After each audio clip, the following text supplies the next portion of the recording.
আসসালামু আলাইকুম। আপনারা সবাই কেমন আছেন? আশা করি ভালো আছেন। আমরা আলহামদুলিল্লাহ ভালো আছি। এখন সন্ধ্যার ঠিক আগ মুহূর্ত। তো আম্মু একটু অসুস্থ, এর জন্য আজকে আমি নাস্তা বানাচ্ছি সন্ধ্যার জন্য। এই যে আমি নুডলস আর পাস্তা একসাথে সিদ্ধ করে নিয়েছি। তো পাস্তাটা একটু নরম হয়ে গেছে, বেশি সিদ্ধ হয়ে গেছে।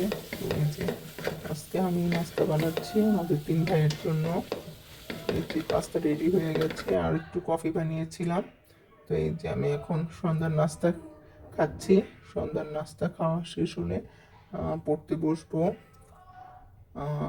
আমার ছোট ভাই এবং বড় ভাই বাসায় ছিল না, ওরা বাহিরে গিয়েছিল। তো ওরা আসবে, আসলে ওদের জন্য আমি খাবার রেখে দিয়েছি। এই যে আমার ভাই এসেছে, ওরে খাবার দিলাম। তো আমি ওদের জন্য আগে নাস্তা রেডি করে রেখেছিলাম। তো এই যে আমার খাওয়া শেষ করলাম। তারপরে আমার বড় ভাই আর ছোট ভাইকেও দিলাম, ওরাও খাবার খেলো। আমি পড়তে বসলাম। আর আমার বড় ভাই ওর পড়া কমপ্লিট করে, আজকে একটু গরম পড়েছিল, তো বললো যে আমি একটু লাচ্ছি বানিয়ে নিয়ে আসি। তো আমি আমার হোমওয়ার্ক কমপ্লিট করছিলাম।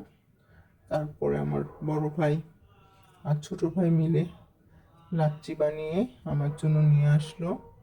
তো আমার বড় ভাই সিয়াম ভাই অনেক সুন্দর মজাদার লাচ্ছি বানাতে পারে। তো এই যে লাচ্ছিতে আজকে একটু কনডেন্স মিল্কও দিয়ে দিয়েছে। তো এই যে আমার বড় ভাই বানিয়ে দিয়েছে, আমার ছোট ভাই আমার জন্য নিয়ে আসলো। তো এই যে আমি আমি খেলাম আর দুষ্টুমি করলাম একটু ওর সাথে, যে মজা হয়নি, কিন্তু খুব মজা হয়েছিল। এই যে আজকে সুন্দর চাঁদ উঠেছে, মানে আজকে জ্যোৎস্না রাত, চাঁদটা খুব ভালো লাগছিল। তো আজকে ভিডিও এই পর্যন্তই। সবাইকে আল্লাহ হাফিজ।